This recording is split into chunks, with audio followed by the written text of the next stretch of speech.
Have you ever watched a show so meticulously crafted that every detail feels like a puzzle piece waiting to be solved? Well, Severance is exactly that kind of show, and in Season 2, we just got one of the biggest clues yet about the true nature of Miss Huang. This revelation is not only disturbing, but also adds another layer to Lumon's sinister operations. Miss Huang's presence in Severance has been a mystery from the moment we saw her. A child working as the new deputy manager on the severed floor? It raised more questions than answers. Why is she there? What does she represent? And most importantly, what does this mean for the future of Lumon and its employees? Lumon has never been known for its ethical behavior. From their extreme secrecy to the rigid control over their employees, everything they do feels calculated and, frankly, terrifying. And now, with Miss Huang's introduction, the company's moral depravity reaches a whole new level. Let's start from the beginning. When Marquette 3 entered the severed floor in Season 2 and found Miss Huang sitting at a desk, no one gave him an explanation. That's classic Lumon. They don't explain, they control. But Miss Huang being there is no random choice, it's part of something much bigger. Some fans theorized that Miss Huang was severed herself, forced into a workplace like the other employees. Others speculated she could be a clone, a robot, or even a new type of experiment Lumon was running.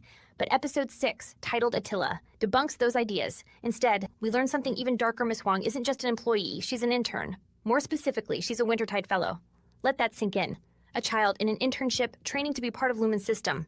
It's not just unethical, it's brainwashing in its purest form. She's not severed, she's willingly participating because Lumon has conditioned her to believe in their ideology. And the scariest part? She's completely on board with it. When Milchik calls Miss Huang into his office, he reminds her that she won't graduate her fellowship until she proves herself to be Wintertide material. And what does that mean? Milchik lays it out for her. She must use her time wisely, focus on her duties, and, most chillingly, eradicate any childish folly. This tells us everything we need to know. Miss Huang is being molded into the perfect Lumon employee, stripped of any individuality and forced to adhere to a strict robotic mindset. And the implications of this are massive.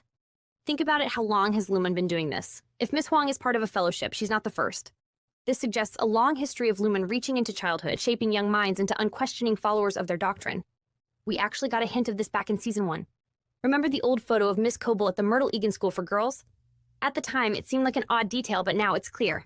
Lumon has been educating children for years, ensuring that their ideology is embedded in their brains before they ever step foot in the corporate world.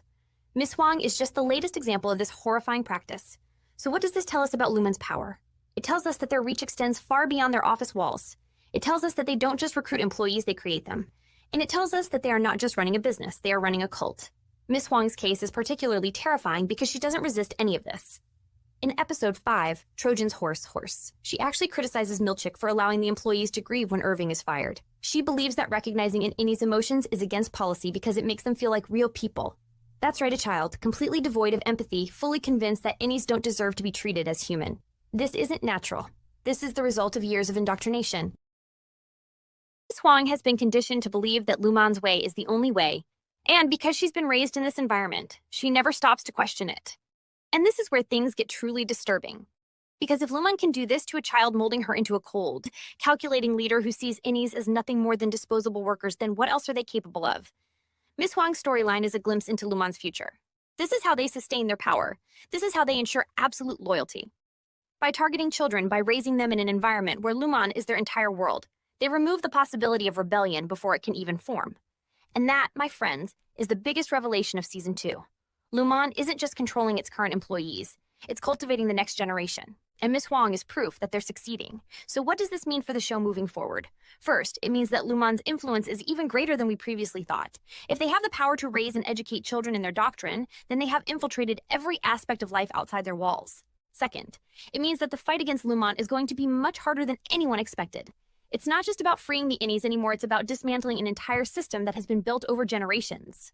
And third, it raises a terrifying question. How many more Miss Huangs are out there? How many more children have been pulled into this system, convinced that Lumon's way is the only way? And is there any hope of saving them?